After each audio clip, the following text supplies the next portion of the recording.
This week, I have been invited to cook at a dinner for the first time in many years.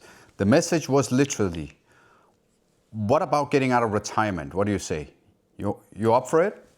The message was from Matt Orlando, and the restaurant is Esse. And this is what happens when all of these things, or this is what happens when I get invited for these things.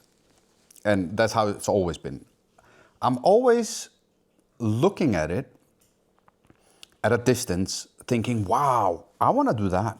That sounds fun. Let's do that. I look at the calendar. It's empty because I don't have a job. And I get excited and let's go for it. And suddenly I move a little closer to the date, and soon I start reflecting a little bit more upon what am I supposed to do. So this goes for both talks and dinners. With talks, I can start stressing out, and then I start preparing for it. When I had a restaurant or several restaurants, that would be a ton of work because I kind of had to fit it in to the normal operations of things, and it would be a bit of a drag, particularly when it's not a interview Q&A format that I by far prefer forever, but it becomes a sort of a prepared talk. I feel that it requires a lot of work and preparation, which I'm happy to do at times, but again, back when having restaurants, that was a lot of work.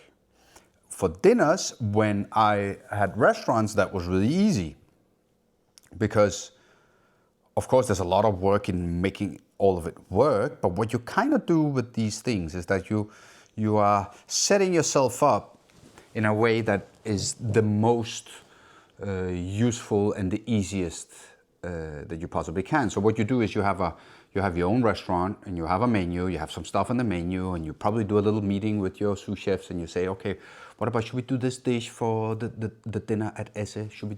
What about that? And you know, there's obviously some expectation or sort of wish probably that you would want to add to the dishes that you're making, some sort of connection to the restaurant, right? So you use something that they use, or if you're traveling to another country, you take something local and add something to it. But the base of what you're doing is something that you have going, right? You're rolling.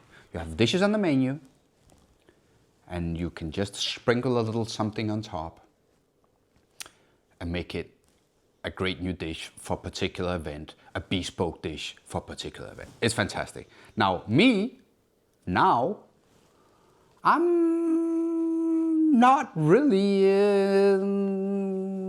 doing this kind of stuff at the moment, right? So the cooking that I'm doing is mostly for my family and I.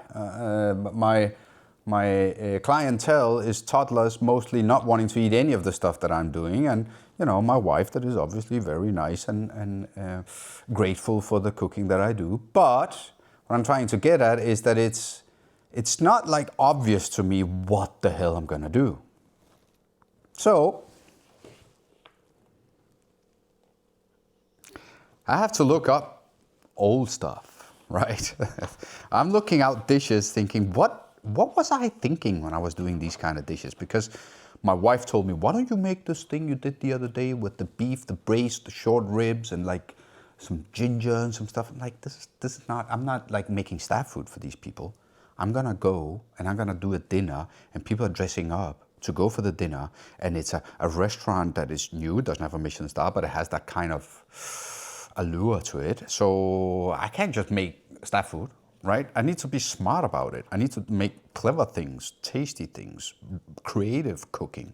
And I just literally have to look up my old dishes thinking, does any of these neurons still here? Like, can they produce something similar?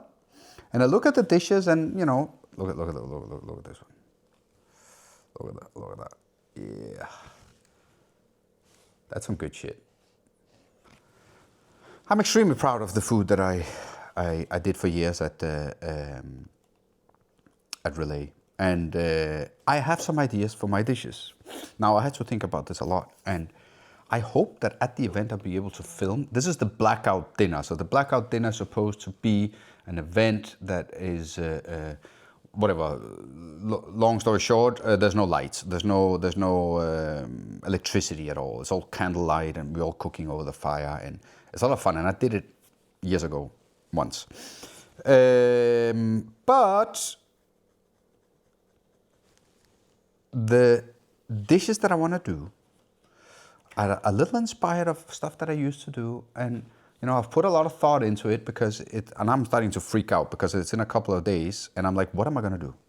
And I looked at my book, and while my kids were screaming at me and I was making them breakfast, I was thinking about the larder and the sort of list of produce that they were sending me, because this is another thing. When you work with seasonality every day, you work with whatever the producer brings to you, you can really make some connections and you get ideas, right? We don't have leeks anymore, so let's do that. Okay, but when you just start from scratch, like my engine is so cold and rusty, I really need some help. So they send me sort of what the producers are telling them that they have in stock. And as I was saying, I hope that at the dinner I can do some filming and maybe show what this is going to be about, but I'm not sure whether I'm going to be too stressed out to do it or whether I'm even allowed to film. But a few thoughts on what I think I'm going to do. Okay, so tomorrow we're going to have this meeting where we talk about the larder and go there and say hi and talk shit, what these people do. And then for that, I had to have some basic ideas. So my thoughts are 2 dishes. We're supposed to do 2 dishes. The first one is going to be boiled leeks. Yes, it sounds boring. It could potentially be. But I really, really like how leeks, when they're very softly cooked, they just get like juicy in this particular way, and there's a sweetness to it that is even better than, I would say, onions, right? And what the problem is that they're so fibrous, so you need to kind of figure out. You can boil them forever and they stay fibrous. So my idea is, as of now, is that I wanna cook these leeks until very soft. I'm gonna peel them out. I'm gonna slice them against the fibers and do like a 3 millimeter, 4 millimeter sort of strip. And that I'm going to use to sort of build a leek back up, right? It's on the plate. And then I hope, I haven't tried this before, but I hope that I can juice the most fibrous cooked leeks and get some sort of leek juice out of it that I will use as a base of the sauce.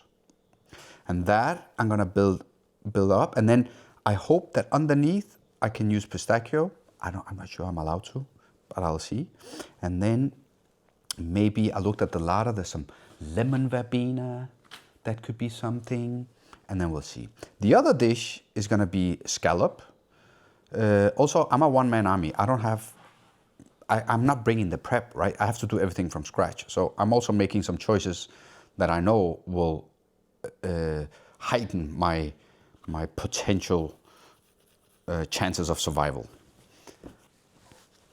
Scallop, I cut it, I dice it, and I mix it as a sort of a tartare with a mayonnaise-ish kind of sauce, which I will be doing on the roe. So it's going to be sweet and sort of like the way scallops, like a red sort of shellfish kind of is. And then I want to combine that with some mushrooms. And I really, really like gnocchis. And I want to try and blanch gnocchis or steam them and then cut them, mix sort of the stems within the tartare, and then cover it all in the small mushroom tops. I think this sounds good. So tomorrow I'll do the meeting, and then the day after I'll have to do all the prep, and then on the last day or the third day we will do the dinner. the thing is with these things that whenever I've tried to make a dish, all these ideas that always sounded good to me, in the end, when we were just trying them out, it never turned out the way intended. Like things in the process of dealing with it, in the process of testing your ideas, you create new ideas and you make new dishes, and in the end the result is great. So, but that process is like weeks of trying. I don't have that privilege. I don't have that time. What I have is an afternoon to get it all sorted. So these things are things that are to some extent easy for me to imagine. And you have to remember, when you have a great vision, it requires a lot for you to imagine it, and it requires a lot of work for you to get there. I need to bring some level of vision, but not too much out there, because it's going to screw me over. And in the end, I want more than anything for it to be a fun and enjoyable night for the guests, first and foremost, but also for myself. I'm not going to kill myself doing this. I have no restaurants to promote. I have barely anything to gain from this, beside of it being a good process, a fun experience, and an enjoyable night. So that's what I'm going to do. And that's about it.